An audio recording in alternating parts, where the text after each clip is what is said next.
As a teacher, I made around $42,000 a year. What are you making doing OnlyFans? In about the last year, I've made a little over $2 million. $4 million in a month? Yeah. $40 million? Something like that, yeah. It's about there. At the moment, it's like $1 million a month. $2 million, within a 2-year span. Having paid its creators over $20 billion since its launch in 2016, OnlyFans has become synonymous with rapid wealth generation and a shortcut to riches. Your salary, what you earn at the moment, is upwards, you've let me know, of £600,000 a month. Yes. However, due to the nature of the industry and its growing influence on social norms, the platform has developed into one of the most controversial and scandalous enterprises worldwide. Oh my god, OnlyFans is just the worst thing that's happened to mankind. The fall of civilization, Carl. It is a sign of society's degradation. But the company's growth has been nothing short of remarkable. Business returns have increased by nearly 2,500% in the last 6 years alone, boasting over 3.5 million active creators who generate more yearly revenue than every NBA salary combined. But behind the allure of wealth and glamour lies an array of societal impacts and dangers, highlighting a darker side to the platform. So just all these young girls, I'm talking like 13, 14, 15, commenting, well, as soon as I turn 18, this is what I'm gonna do. I can't wait. Like, who needs to go to school? Who needs to pursue a career when you can just do this as your career? So today, we look beyond the extraordinary ascent of a startup that achieved global recognition and the notoriety that continues to shadow its financial success. This is the story of OnlyFans.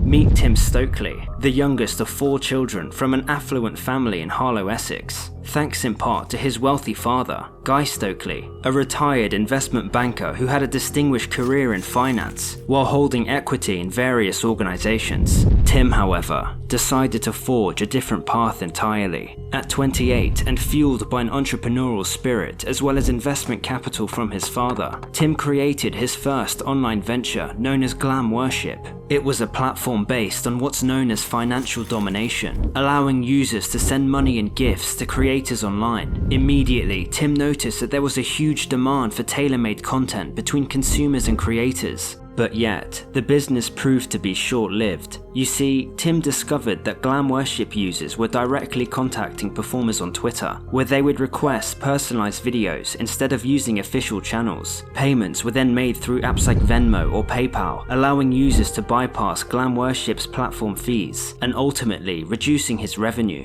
Understandably, this really bothered Tim, and so with the benefit of hindsight, he turned his attention to a new, similar business he called Customs for You. But this time, instead of users reaching out to performers on Twitter, contacting them, and arranging payments on third-party platforms, Customs for You handled all the work. And while this seemed promising, Tim would face yet another setback. So it turns out that the new features of the platform were hated by creators, as it lowered the barrier to entry into the industry, saturating the market with new performers and making the niche a lot more competitive. As a result, Customs for You never achieved the level of growth Stokely had hoped for. It was at this point when he decided to take a break from the adult industry and channel his business learnings into a completely different niche. And so, Tim poured more capital into creating a service called One-to-One With. The idea was to connect tradespeople like plumbers or electricians via one-to-one video calls with customers who needed their services. But it quickly became apparent that paying tradespeople for advice through video calls didn't resonate or gain traction among users. Stokely himself told Bloomberg these ventures gave him key insights into the online creator-fan relationship.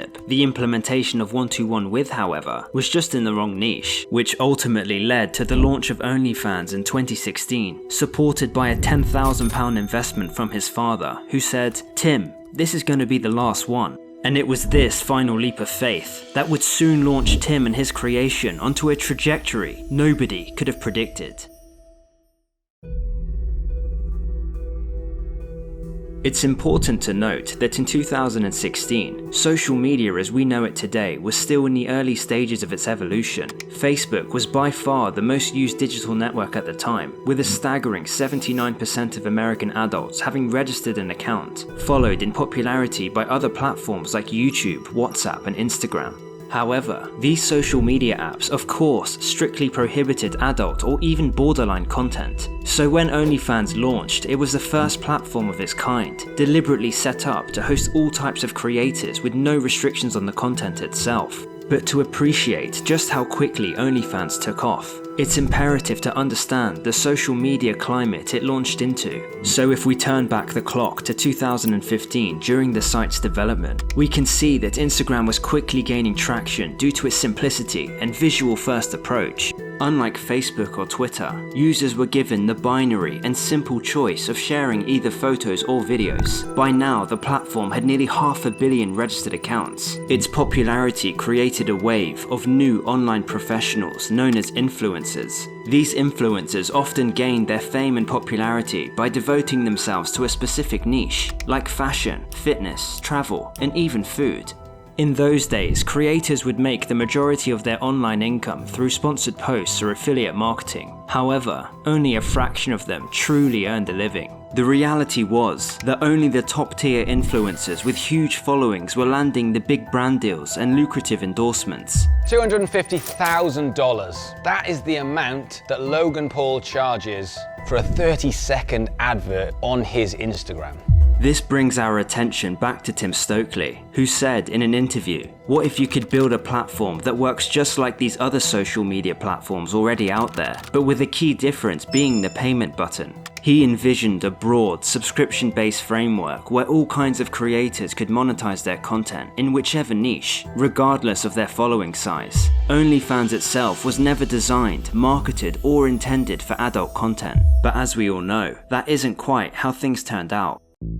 To put it simply, OnlyFans' rapid association with the adult industry was largely attributed to its monetization model, which enabled creators to directly charge any of their fans for access to their content. This was a capability that no other platform was offering at the time. Creators could now easily earn money for their work with greater autonomy, while receiving an 80% share of any revenue generated. This was a much higher rate than a typical adult industry standard. As a result, the rewarding financial incentive was a huge draw, causing a massive influx of adult workers to join. But this was merely one piece of a much larger puzzle. The truth was that the timing of OnlyFans' surge in popularity couldn't have come at a more perfect time for the brand's success. For instance, in April of 2020, Beyoncé name-dropped OnlyFans in a remix called Savage she released alongside Megan Thee Stallion. The track is now sitting at 134 million views on YouTube, so you can just imagine the immense public exposure this generated for the platform, when it was still largely unheard of.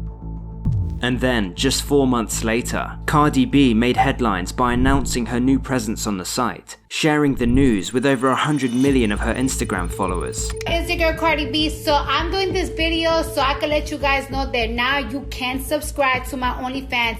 Suddenly, the rate of creator signups began to snowball. Minor celebrities and popular influencers realized that they could generate significant sums by pushing followers towards their page. At the same time, the platform's growth then received yet another boost from the onset of the pandemic. Compulsory lockdowns confined entire populations across the world to their homes 24 hours a day, left alone with nothing but their phones and laptops for both work and entertainment.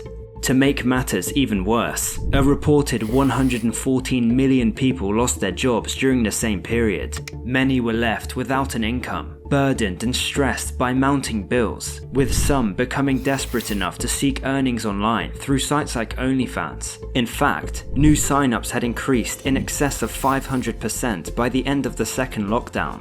And to compound the issue further, successful creators on OnlyFans often flaunted their outrageous earnings on social media. This is my friend Corinna. She's kind of had a side hustle going on that we all know about, but look how much she's made. I want everybody at home to please buckle in because this makes me want to vomit. This is absolutely insane. This is monthly. This created the false impression that quick and easy money was attainable, further enticing social media users to become creators themselves, and fueling the platform's notoriety even more. If you guys really think about it, 200,000 men bought me this house. I didn't get this myself. Actually though, I'm so blown away. Like, I never would have expected in my life to be able to own a house, so I'm so thankful, guys. But while all these external factors certainly help propel OnlyFans to new heights, they only tell half the story. The real driving force behind the site's unprecedented growth was its core business model and the highly effective, yet often controversial, monetization strategies that kept creators not just joining, but thriving. As of this year, stats show that OnlyFans hosts around 3.5 million creators, who serve an enormous user base of over 300 million registered accounts. To put this absurd figure into perspective, that's a user base that's almost comparable to the entire population of the United States. But despite OnlyFans' explosive growth in recent years, the platform has never actually been listed on the App Store due to strict policies against explicit content. So how exactly did a web-based service manage to absolutely dominate the creator economy and reach hundreds of millions of users, all while being locked out of every official marketplace? Well, OnlyFans' early growth was primarily driven by an extremely aggressive recruitment strategy. For example, the platform offered creators a very generous 5% lifelong revenue share from anyone else they referred. This meant that if a creator brought somebody else onto the platform who ended up earning $100,000 in 1 year, they'd collect a consistent $5,000 annually for as long as their referrals stayed active. It's easy to see how this powerful incentive led many creators to actively seek out and recruit as many other people as possible, which built out large networks while driving a flood of new users. And so, with the effective recruitment strategy in full swing, Tim Stokely needed to ensure that the platform's features themselves were innovative enough to not only retain creators, but also allow them to monetize their content in entirely new ways for the time. He recognized the critical truth. Creators needed to make money fast and have the ability to easily onboard their existing audience. Otherwise, they'd simply switch to a competitor. Which is exactly why he designed an integration called Fanscope, only 3 months after OnlyFans had launched. It was a live video session tool that helped creators leverage their existing Twitter following to easily drive new signups to their page. The way this worked was that potential fans were able to see a preview of their favorite creators' content before even thinking about committing to a subscription. This tool lowered the barrier for users who were willing to pay, but were still undecided on which creators to choose. But ultimately, Fanscope allowed users to find the kind of content they were seeking, while boosting overall subscription rates. And at this point, things were going well. But just like any business, Stokely and his team continued to refine their offering to maximize future earnings. Over time, he added features like tipping, pay-per-view messaging, paid DMs, paid live streams, and paid voice notes. Almost every feature came with a paywall option, enabling creators to earn money from a wide range of content types. In fact, it was revealed that 2022 was the first year in which revenue generated from single purchases outpaced revenue made from normal subscriptions, and just 1 year later, the gap grew even wider. But these individual features also incentivized creators to deepen their engagement with fans, fostering stronger relationships that, in turn, made it harder for users to unsubscribe. The most dedicated fans also developed into lucrative sources of income as they became eager to purchase every new type of content. And surprisingly, a unique aspect of the OnlyFans business model, which initially seemed like a drawback, actually became a significant asset. The platform's exclusion from any official app store ended up working to their advantage. By remaining a web-based service, OnlyFans avoided paying the hefty 15 to 30% cut on transactions that app stores typically demand, allowing them to offer a more rewarding revenue share to their creators. Without a doubt, the platform's dramatic rise was a testament to its genius strategies and undeniable market capture. Yet, beneath this glittering facade of newfound wealth and online freedom, a variety of sinister consequences surrounding OnlyFans have been taking root, impacting lives in ways very few could have imagined.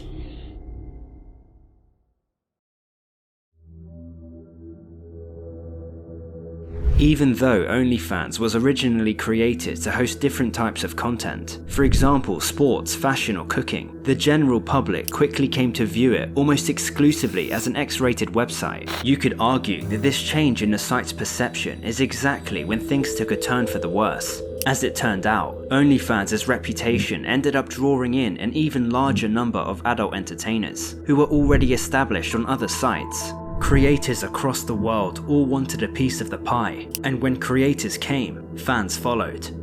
The platform started to attract an enormous consumer base seeking this particular type of material. The problem, of course, was that content producers swiftly discovered that the easiest way to secure new subscribers and gain publicity was to provide their fans with ever more explicit, degrading, and even dangerous content. But the issue goes far deeper.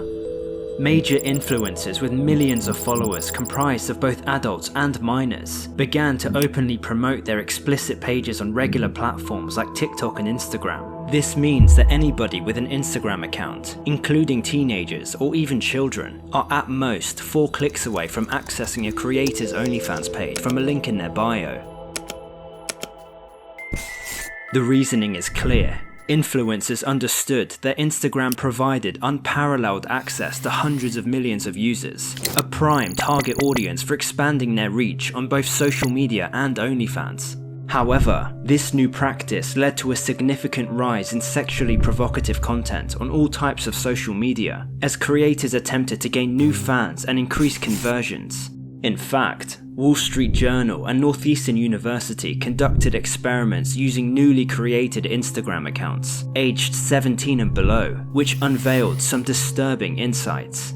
It turns out that any interaction with a provocative post leads to a non-stop stream of graphic recommendations on the app's Explore page, after as little as 20 minutes of scrolling on a new account. And while you could argue that these types of posts were prevalent before OnlyFans existed, the widespread adoption of the platform has undeniably amplified the issue.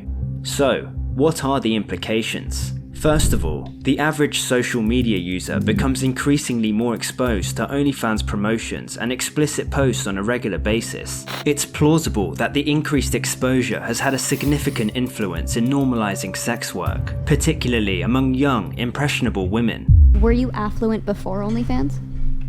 No. And so I think that for me was like OnlyFans. I was like, oh, I'll do this on the side. Like, it'll just be extra money. A lot of girls in Scottsdale do it. Like, it's kind of the norm out here in the West.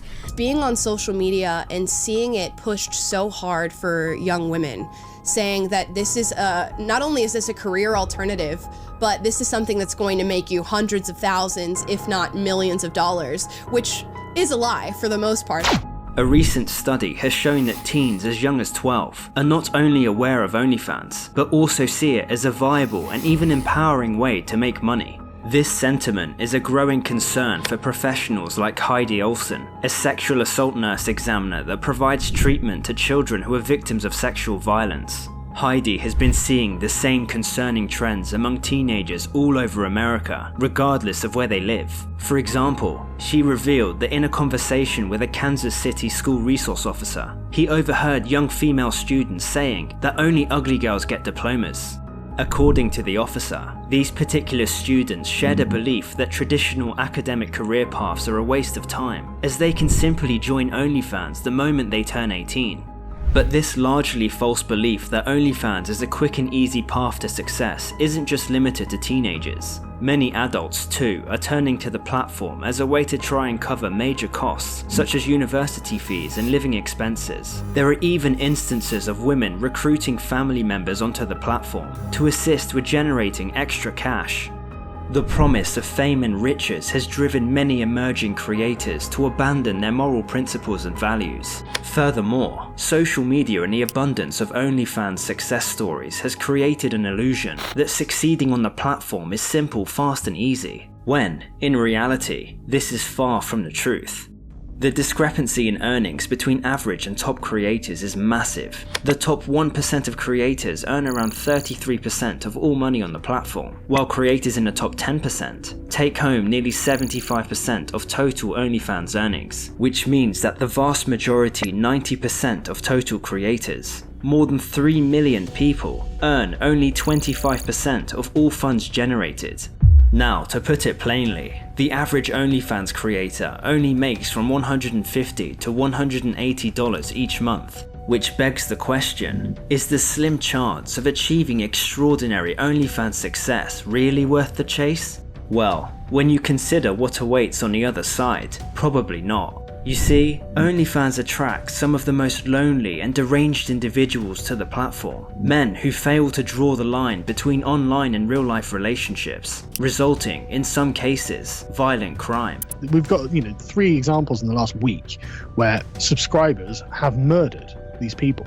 And there was one guy who had gone to Florida, stalked an OnlyFans model, murdered her, and then written on the walls, "I shouldn't have come, it's her fault for making me love her," or something like that. And it's just look, this is warped what it is to be in a romantic and sexual relationship. Concerning incidents involving subscribers is an unfortunate reality.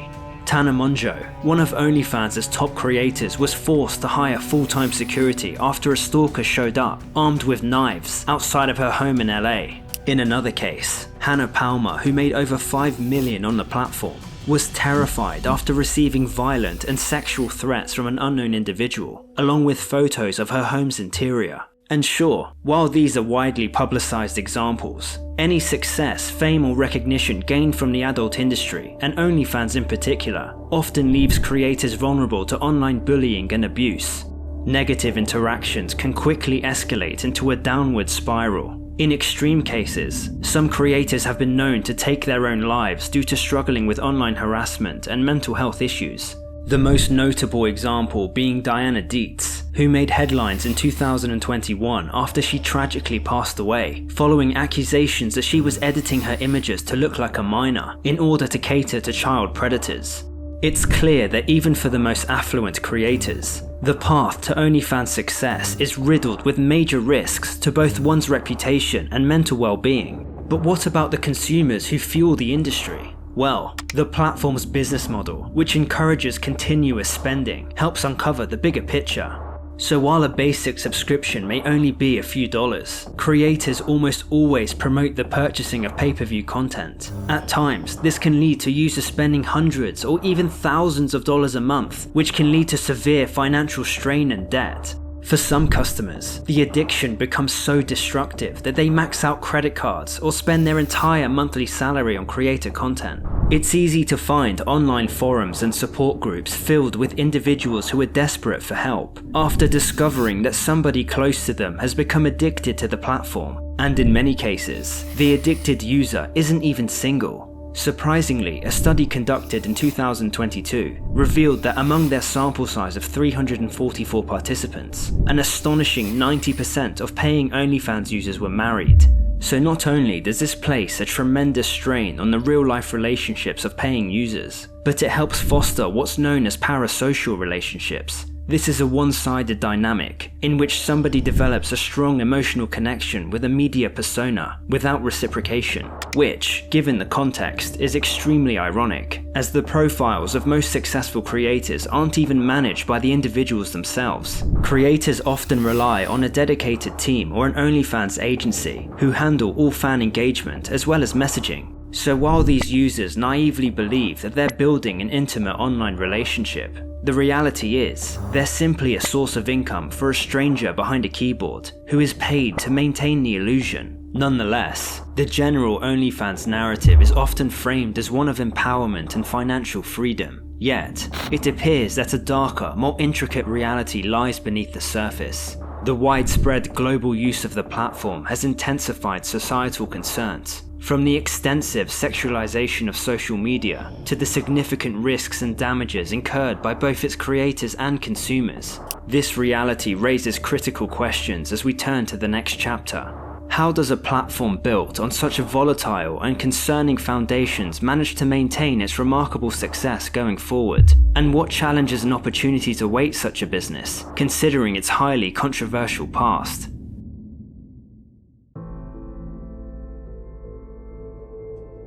Nearly 10 years ago, Tim Stokely launched a new platform with a simple idea. But today, in 2025, OnlyFans stands as a testament to how quickly a fringe concept can cause a mainstream revolution. However, The visionary of this revolution, Tim Stokely, didn't remain at the helm to see it through. He quietly stepped down as CEO in December of 2021 when he sold his stake in the company. OnlyFans was then acquired by Phoenix International, a holding company controlled by Leonid Radvinsky, who has an extensive background in the adult entertainment industry. This change in leadership marked a pivotal moment for OnlyFans, as the new owner solidified the platform's focus as an X-rated site, putting to rest any lingering notions of it as a place for fitness trainers and chefs.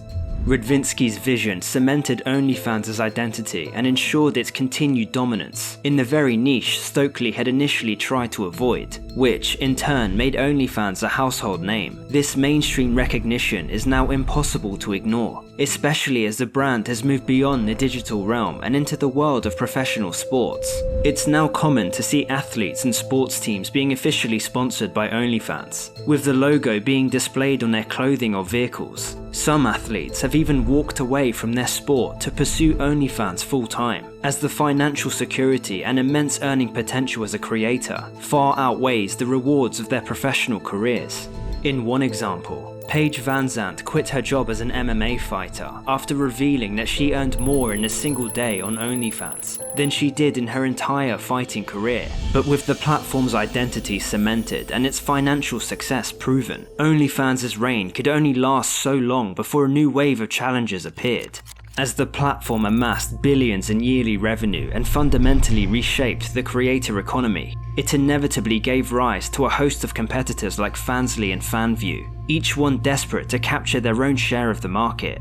Ironically, Tim Stokely has even created yet another direct competitor to OnlyFans called Subs, with a greater focus on having a broader range of creators and niches. But the competition has evolved beyond just rival platforms. Recent breakthroughs in generative AI tools now enable users to easily create and monetize realistic virtual models, with some designers earning tens of thousands a month from unsuspecting customers. The influx of AI-generated content is now flooding the creator marketplace, making it increasingly difficult for real human creators to stand out and attract a following. But funnily enough, this growing landscape of both competitors and emerging AI technology has caught the attention of regulators. Since platforms like OnlyFans continue to expand their influence, governments around the world are looking to implement tighter restrictions. These are focused on protecting minors from explicit content, while fighting the spread of non-consensual deepfakes and ensuring financial transparency across the industry.